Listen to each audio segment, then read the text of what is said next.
Segundo video de la unidad número 2 y aquí analizaremos el aspecto social. Habíamos dicho en el aspecto económico que era clave para este modelo agroexportador la inmigración extranjera, ¿sí?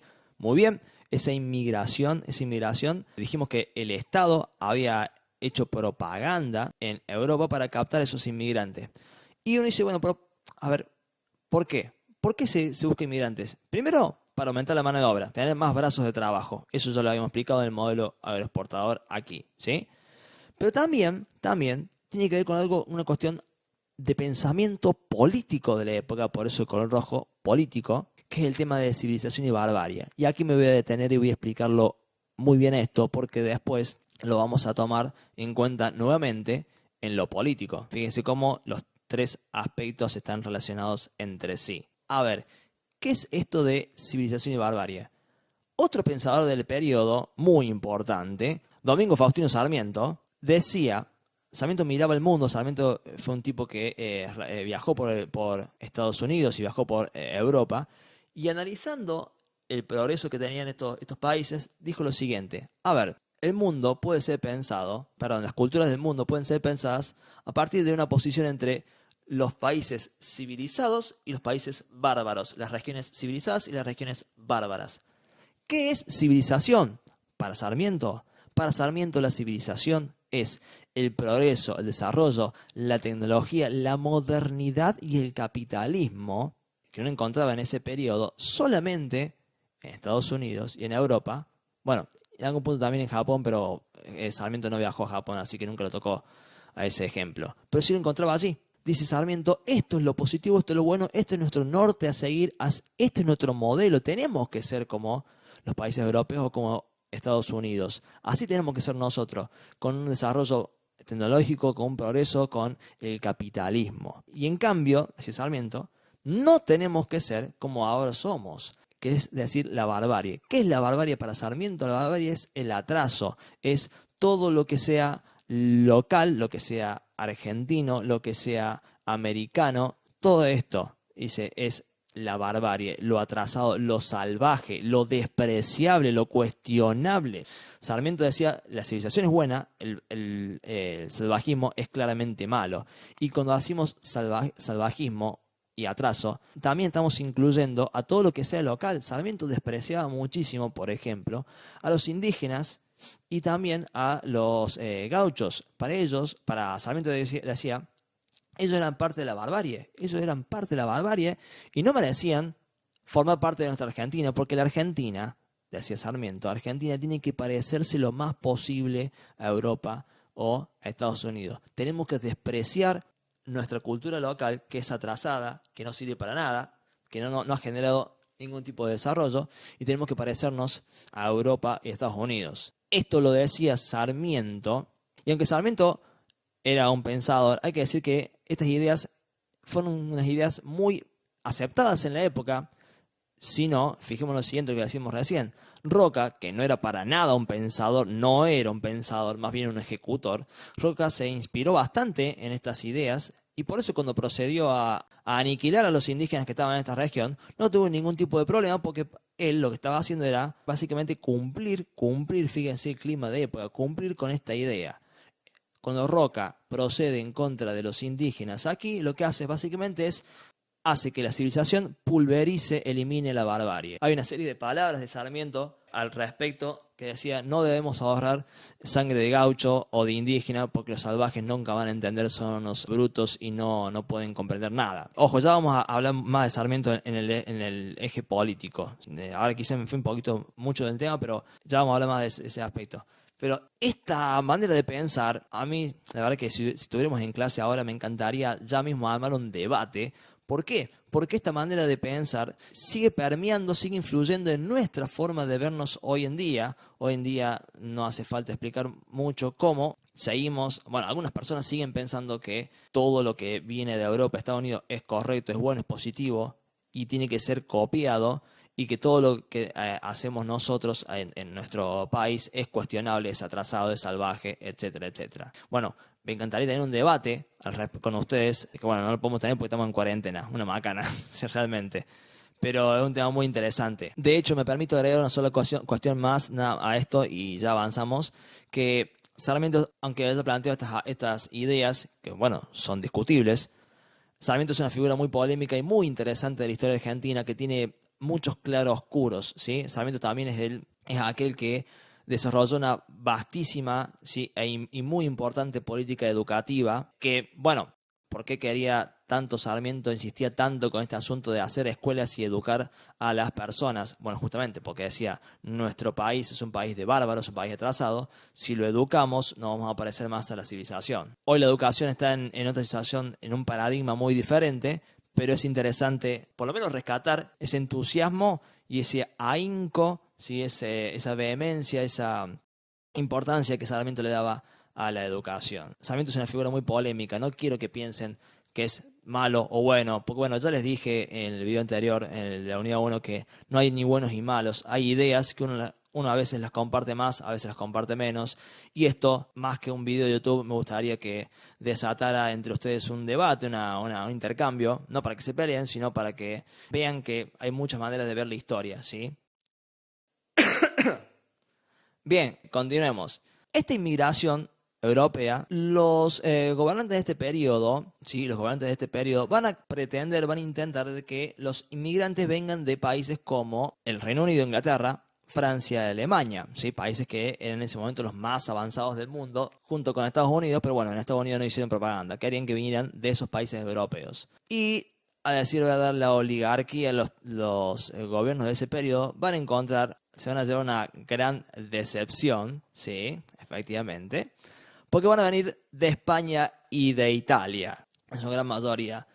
¿Qué es lo que pasa? Esos querían que vinieran de Inglaterra, de Alemania y de Francia. ¿Por qué? Porque esos países en ese momento tenían un gran desarrollo industrial y pensaban, si vienen los inmigrantes alemanes, ingleses, franceses, entonces van a desarrollar la industria en la Argentina. Bueno, el diagnóstico, la idea que tenían fue muy equivocada, más que nada por una cuestión elemental. Nosotros tenemos un modelo agroexportador que es periférico y que produce materia prima. Si los ingleses, alemanes y franceses saben hacer productos manufacturados, se van a quedar en Francia, Alemania e Inglaterra. No van a venir a Argentina a producirlos porque acá hacemos materia prima. Este error de diagnóstico elemental es el que explica por qué los franceses, alemanes e ingleses se quedaron en sus países antes de venir aquí. Aquí, en cambio, vinieron, decía recién, españoles e italianos, sobre todo pobres, que venían a buscarse una oportunidad aquí en el país. Y la decepción de la clase terrateniente fue mayúscula y bueno, hubo un desprecio, importante desprecio hacia estos inmigrantes no buscados, que eran los españoles e italianos. Fijémonos y pónganse a pensar en los apellidos de sus compañeros, ¿sí? El de ustedes mismos. El 85-90% de esos apellidos, estoy seguro ahora, sin siquiera mirar la lista, son de origen español e italiano, ¿sí? Son de origen español e italiano. Eso tiene que ver con que la inmigración en este periodo fue realmente masiva, realmente masiva. Estos inmigrantes llegaban al país con la idea de hacerse de una parcela propia, de una tierra propia, de una granja propia. De hecho, cuando el Estado argentino hacía propaganda en Europa, decía, véngase a la Argentina, cruce el Atlántico, tómese el barco, véngase a la Argentina, acá estamos nosotros, sí señor, que usted va a tener aquí una tierra, una granja, y va a poder desarrollarla con su familia, va a poder criar a sus hijos, va a poder mandarlo al colegio, etcétera, etcétera, y va a tener un horizonte económico muy bueno, va a tener una vida digna acá.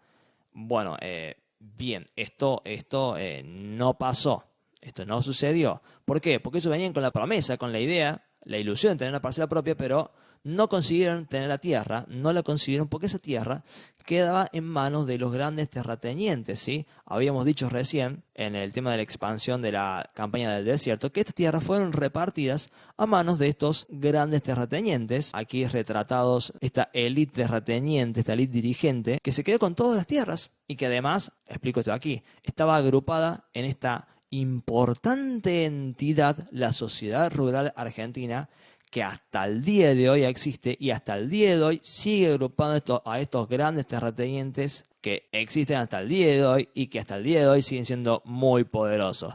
No tanto como en 1880, hoy no son tan poderosos como en este periodo, pero siguen teniendo un peso bastante considerable. Y cada vez que ustedes leen en las noticias algo sobre la sociedad rural argentina, es porque estamos hablando siempre necesariamente de estos grandes terratenientes, que bueno, lo que están haciendo allí, al tener esta entidad, es agruparse en ella y defender sus intereses. Habíamos dicho en la unidad 1 que cada sector social tiene sus propios intereses y los terratenientes tienen los suyos, por supuesto, que quieren conseguir más ganancias, quieren beneficios de parte del Estado, como cualquier otro de estos sectores sociales. Y bueno, para ello han creado la sociedad rural argentina, que siempre ha luchado por esos intereses que son los de ellos, ¿sí? Esto no es moralmente cuestionable, es una cuestión lógica. Así como los sindicatos tienen, como los trabajadores tienen sus sindicatos, etcétera, ellos tienen esta agrupación que, bueno, siempre ha sido muy poderosa y de gran peso. Los terratenientes, decía, se habían quedado con toda la tierra, y cuando los queridos inmigrantes llegaban a la Argentina, se encontraban con que esa promesa, esa idea de que iban a tener la tierra propia, no es así, no estaba disponible para ellos. Con lo cual, tenían que quedarse en las ciudades hacinados. Hacinados significa amontonados, y ya voy a explicar cuando lleguemos a esto de los conventillos a qué me refiero. Se forma así, gracias a esta aluvión inmigratoria, esta gran cantidad de gente, de inmigrantes europeos, españoles, italianos en su mayoría, que llegan a la Argentina, la clase obrera argentina. Y aquí quiero detenerme un segundo para explicar qué es la clase obrera argentina. La clase obrera argentina, o los trabajadores argentinos, no es cualquier persona que trabaja, no. Son aquellas personas que reciben un salario por el trabajo que hacen en beneficio de su patrón. Digo esto ¿por qué? Porque a veces se piensa que los trabajadores somos cualquier persona que trabaja. No es así, no es sociológicamente correcto pensar que cualquier persona que trabaja es parte de la clase trabajadora. No es así. Un verdulero, un carnicero, un electricista, etcétera, el dueño de un salón de fiestas, no son parte de la clase trabajadora. Y ustedes van a decir, ¿pero qué? ¿No trabajan? Por supuesto que trabajan, por supuesto que sí que trabajan, yo lo sé. El tema es que no perciben un salario, perciben una ganancia y tienen un pequeño negocio, con lo cual uno los ubica, sociológicamente hablando, en la pequeña burguesía urbana, en estos dueños de pequeños negocios de la ciudad o pequeños negocios en el campo. ¿Pero por qué? Porque son dueños de un negocio y por lo tanto tienen una ganancia, no tienen un salario. Si recibe salario, es trabajador. Si no recibe salario, entonces o está desocupado, ¿sí? No tiene laburo, o bien tiene una pequeña o mediana o gran empresa en el caso de los grandes terratenientes o las grandes empresas de Argentina, o una empresa a nivel internacional, ¿sí? Que ya, ni hablar, ¿estamos? Pero no se trata de que trabaja o no trabaja. Digo, porque ustedes suelen confundirlo, ustedes alumnos suelen confundir mucho entre los que trabajan, que son todo esto, contra los que no trabajan. Y no es así. No es sociológicamente correcto. Los trabajadores, la clase trabajadora, son aquellos que percibimos un salario. Esto no nos hace más buenos ni más malos que el resto. No estamos pensando, y esto ya lo he dicho varias veces, no hablamos en términos morales, no estamos buscando quién es el bueno y quién es el malo acá. La pregunta sociológica es quién sale ganando y quién sale perdiendo, no quién es el bueno y quién es el malo. Esto no es una película de Disney, esto es un análisis histórico, sociológico, económico y político también para el próximo video. Dicha esta aclaración, la clase obrera, que se comienza a conformar en estos años, fijémonos aquí la línea de tiempo, se va conformando esta clase obrera y se va consolidando. Fíjense cómo el amarillo se hace cada vez más oscuro y más claro, más oscuro en el sentido de más evidente, porque esta clase obrera se va conformando y se va afirmando con el tiempo. Esa clase obrera, decía, tiene dos espacios y dos composiciones, básicamente una urbana y una rural.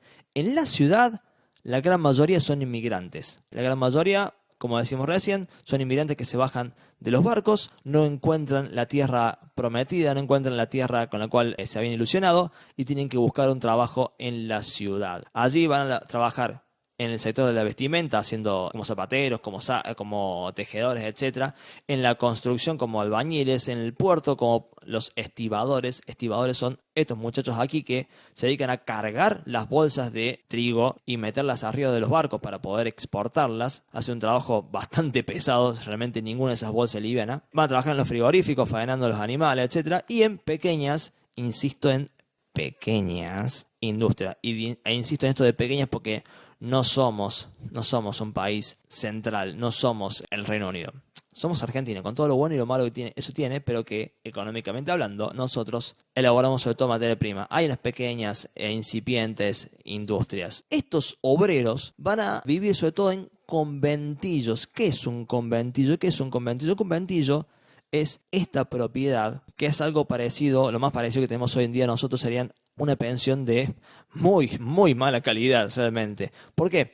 Porque encuentran hay en estos conventillos un patio central fantástico, pero una habitación para cada familia. Habitaciones que están preparadas para albergar a 2 o 3 personas y de repente vive una familia de 5 o 6 o 7 en una habitación así. Viven, como decíamos más antes, hacinados, es decir, apretados, sin un espacio adecuado para desarrollarse. Y pensemos que en estos conventillos hay 2 o 3 baños para todas estas familias. 2 o 3 baños, imagínense la situación. Bueno, no quiero entrar en detalles, pero ustedes entienden que las condiciones higiénicas son muy malas. Esta gente vive realmente entre las ratas. Es básicamente el equivalente de la época a las villas miserias de nuestra época. Vive muy mal esta gente, vive muy mal.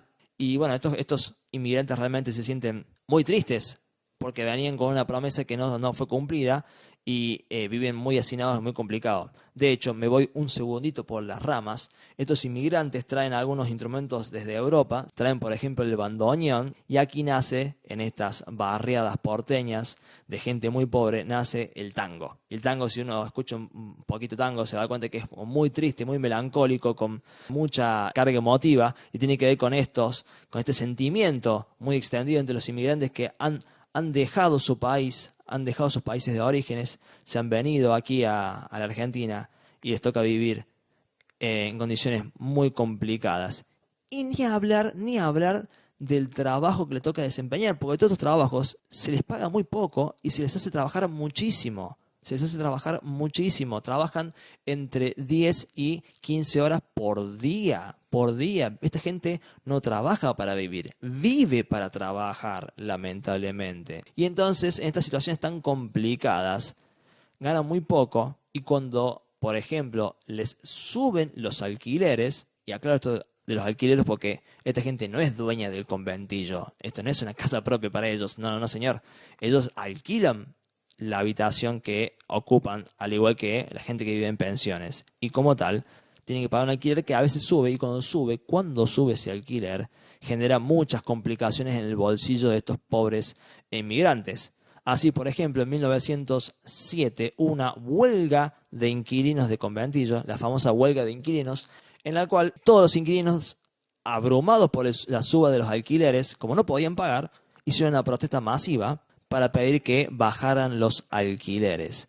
Yo les voy a dejar como material conexo 2 videos muy interesantes que muestran un poco el clima de época. Uno de ellos es el de Virginia Bolten, que fue una militante anarquista, ya cuando vayamos a la cuestión política veremos qué es el anarquismo, que lideró esta huelga de inquilinos, y eso es un caso muy interesante, es una mujer, en este periodo en el cual las mujeres no votan ni siquiera, una mujer liderando una huelga de inquilinos, es muy interesante el hecho, que justamente buscó que los alquileres bajaran. Esa huelga lamentablemente fue aplastada a partir de la represión. Esto ya lo vamos a desarrollar un poquito más en los videos referidos a la cuestión política. Ahora apenas voy a mencionar esto nada más. Esta huelga, fue aplastada por la policía que las reprimió.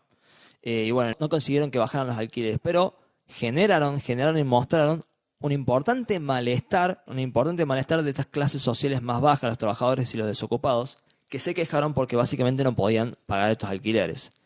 Y eso nos lleva a un segundo video que les voy a dejar a ustedes en material anexo, que es el de Vialet Massé. Vialet Massé, justamente de ahí sale, de este señor nace el nombre de la localidad cordobesa. Vialet Massé fue un ingeniero que diseñó el primer dique San Roque, que a nosotros nos interesa en este análisis que venimos haciendo, porque a Vialet Massé los gobiernos de este periodo le van a encargar que haga un informe sobre las clases obreras argentinas, que Vialet Massé explique cómo viven los más pobres, ¿sí?, estos sectores trabajadores desocupados, en la ciudad y el campo. Y el informe de Vialet Massé, allí lo van a ver ustedes en ese video, dice básicamente que van a vivir muy explotados, muy oprimidos en situaciones muy complicadas y que justamente van a estar muy apretados económicamente los obreros. Vean ese video, es muy interesante a la hora de entender en qué situación viven los obreros.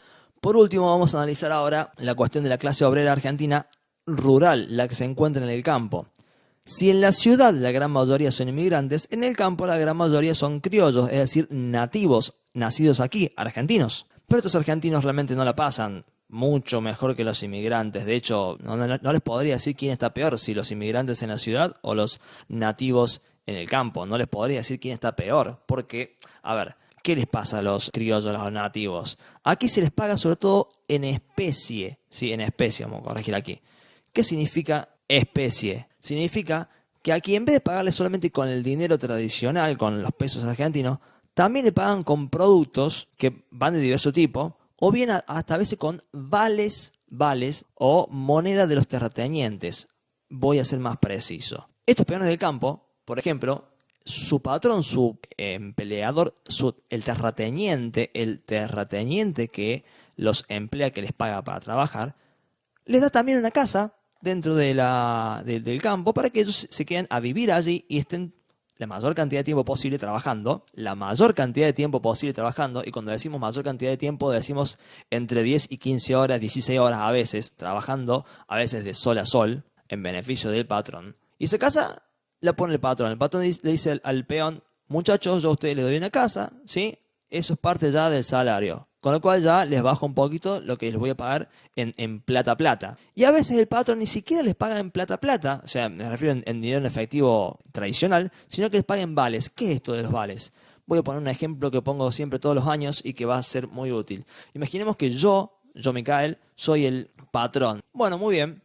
Yo lo que voy a hacer es, voy a tomar como a estos tres peones, a este y a este, supongamos, y a todos en general, pero a estos tres voy a tomarlos como ejemplo.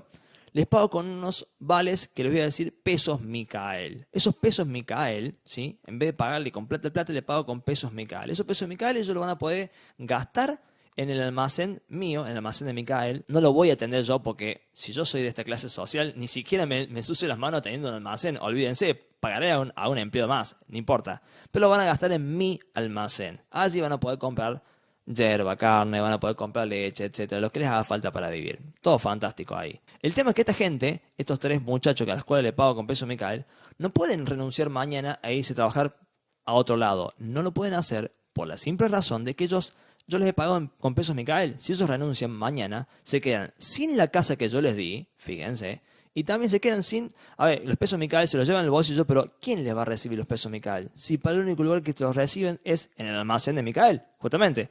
Con lo cual, están embromadísimos estos peones que, a ver, y este es el problema del pago en especies. El pago en especies genera una fuerte dependencia para con el patrón. El peón nunca puede ahorrar. ¿Para qué sirve juntar pesos Micael? ¿Qué hace con los pesos Micael? ¿Hace un negocio de papel, lo tira por la ventana? Papá, no te sirven para ahorrar. No existe esa idea para estos pobres peones rurales. La idea de, bueno, trabajo como negro, 3 años, ahorro la plata y después me pongo, no sé, un kiosco, me pongo un almacén. No, viejo, no te vas a poner nada, porque vos te están pagando en pesos Micael, laburás de sol a sol, ahí no conseguís hacer plata y trabajás. Es complicadísimo. Por último, quiero hablar ya de la ley de Conchavo. Esta ley es una ley que, escuchen muy bien, es una ley que obliga a todas las personas del campo o bien a mostrar un papel que demuestre que son dueños de una tierra, que son terratenientes, o bien a demostrar un papel, una papeleta, que se llama papeleta de Conchavo, que es básicamente el contrato de trabajo que obliga a estos peones a trabajar para un terrateniente. Si hay alguien en el campo que no tenga tierra, no sea dueño de tierras, ni tampoco tenga papeleta de Conchavo, es decir, que tampoco trabaje como estos muchachos en favor de un terrateniente, entonces esa persona, que no está ni acá ni acá, va a ser apresada por la policía y obligada, aunque no le guste, aunque no quiera, obligada a trabajar para algún terrateniente. ¿Sí? La van a meter de prepo en este grupo. Es decir, que no puede haber desocupados en el campo en virtud de esta ley. Y uno dice, pero, profe, ¿cómo es esta cuestión? No entiendo entonces. A ver, les explico bien. Esta ley La ley de Conchavos es una suerte de ley anti-gauchos. Anti-gauchos. ¿Por qué digo esto? Porque en el campo, hasta este periodo, había muchos gauchos que de repente veían que había una tierra que estaba libre, que no tenía dueño, sí, que no había nadie allí. El gaucho iba, se instalaba, levantaba su ranchito, tenía su china, tenía su guitarra, sus cartas, etcétera, y vivía ahí. Tenía sus animalitos, su huertita, vivía, no molestaba a nadie, nadie lo molestaba a él.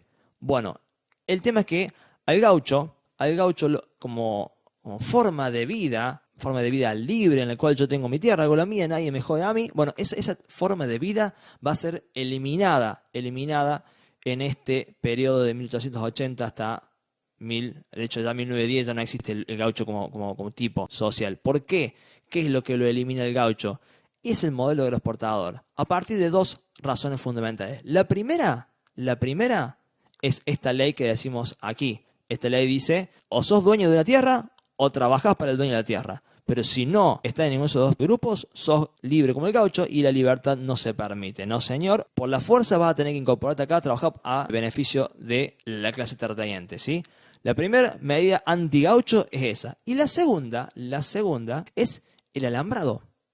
¿Por qué digo el alambrado? Porque cuando Roca avanza y conquista todos estos territorios mal llamados desiertos que estaban en manos de los indígenas, esas tierras se reparten entre los grandes terratenientes, estas grandes familias que integran la sociedad rural argentina, y esas familias se las alambran, le ponen alambrado y dicen, esto es propiedad privada, esta tierra es propiedad privada, ¿estamos? Con lo cual, nadie se puede meter ahí porque es propiedad privada. Y el gaucho se queda sin la tierra esa disponible para levantar sus ranchitos, para tener sus animalitos, su huertita, etcétera, etcétera. En algún punto, algunos de ustedes recordarán que en tercer año yo les expliqué, yo o los otros profes les explicaron el tema de los cercamientos, cómo los cercamientos en Inglaterra sí avanzaban y cómo los campesinos se quedaban sin tierra porque las cercas avanzaban y la tierra se privatizaba, quedaba en manos privadas. Bueno, es el mismo proceso, pero en Argentina se da con alambrado. En vez de cercas, son alambrados. Pero es la misma idea. La tierra que antes era de cualquiera, ahora ya tiene dueños. Esos dueños son la clase terrateniente, esta élite dirigente que se queda con la tierra y si todavía aún así vos, gaucho, estás libre, estás boyando por ahí sin tener una ocupación fija, entonces esta ley te va a proletarizar obligatoriamente, es decir, te va a convertir en un trabajador o un obrero rural, en un peón de campo, aunque no te guste, aunque no quieras. Bueno, por último, para cerrar este video, quiero mostrar cómo esta unidad 1 que veníamos planteando se puede aplicar. Todos estos contenidos que hablamos en la unidad 1 se aplican sin problema a esta unidad 2 que venimos trabajando aquí. Así por caso, vemos que, bueno, los diferentes sectores sociales, los grandes terratenientes, los trabajadores, ¿sí? Estos que venimos desarrollando en este momento, tienen intereses diferentes. Los trabajadores aquí, fíjense, quieren ganar un poquito mejor y no estar tan explotados. Y, como hablamos de la huelga de inquilinos, no pagar alquileres tan grandes. Y en cambio los terratenientes quieren disfrutar de sus ganancias y aprovecharse justamente de este modelo agroexportador lo más posible. El gobierno, ¿sí? No se puede gobernar para todos. Y el gobierno aquí, el Estado en este periodo, toma claramente medidas en favor, sobre todo y más que nada, en favor de estos terratenientes. Son ellos los que se benefician de este modelo agroexportador, son ellos los que se benefician de todo lo que hace el Estado, ellos y por supuesto el capital internacional. Y en cambio, las decisiones que se toman son más que nada contrarias a los trabajadores y a los desocupados. Y eso tiene que ver con que, punto 4, todo gobierno se apoya en una alianza entre diversos sectores sociales que los respaldan. Bueno, justamente, los gobiernos de este periodo, ahí me voy acá, de este periodo, 1880-1916, están básicamente formados por algunos delegados del capital internacional, pero sobre todo por los grandes terratenientes, por estos que están aquí, por estos grandes terratenientes, esta oligarquía que gobierna pensando más que nada en sí misma. Y es por eso que consigue todos los beneficios del Estado. En un análisis económico podemos observar, por ejemplo, que en ese sentido la distribución de la riqueza es claramente regresiva, beneficia a los de arriba y perjudica a los de abajo. Terratenientes salen ganando y los trabajadores salen perdiendo. Las políticas son liberales, son las mismas políticas para todas las empresas, no hay una protección en las empresas nacionales, no, son las mismas políticas para todos y así es que, bueno, justamente las empresas internacionales, la inglesa en este caso, son las que más van a salir beneficiadas. lo explicamos cuando hablábamos de esto, cómo las empresas inglesas son las más beneficiadas y las argentinas se van a quedar un peldaño atrás. Y vamos a ver que la vinculación con el mercado internacional es claramente librecambista. A ver, esto es elemental. En el modelo agroexportador, en este modelo agroexportador, lo que se busca es que la Argentina se vincule al mundo antes que protegerlo del mundo. No. Que se vincule, que haya libre cambio, ida y vuelta, salida y entrada libre de productos entre Argentina y Europa, sobre todo del Reino Unido. Por último, acá sí, allá hay que hacer una salvedad, porque aunque sea regresiva, liberal y librecambista la política económica, no podemos decir, fíjense, no podemos decir que sea totalmente mercadocéntrica, que gire solamente en torno al mercado, porque el Estado, cuando planteábamos aquí, tiene un rol muy importante. El Estado es el que pone toda esta maquinaria a andar. Si el Estado no hace ferrocarriles, rutas, caminos, puertos, el telégrafo que está por acá, no pone estas leyes de control de trabajadores, que son las leyes de Conchavo que explicamos recién, y no crea un sistema de leyes como el Código Civil, el Código Penal, el Código Comercial, y no crea el peso argentino, no hay forma que todo esto se desarrolle. Por ende, el Estado, no podríamos decir que es una matriz mercadocéntrica, tampoco estadocéntrica, está más a la mitad. Fíjense, por eso yo le decía que no es más Estado o más mercado, sino es cómo se emplea el Estado y cómo se emplea el mercado. El cómo lo hemos respondido ya bastante. El Estado participa creando un modelo al entero beneficio del capital internacional y de los grandes terratenientes que están por aquí. Eso ha sido todo entonces, aspecto económico y social. Continuaremos en el próximo video con el político.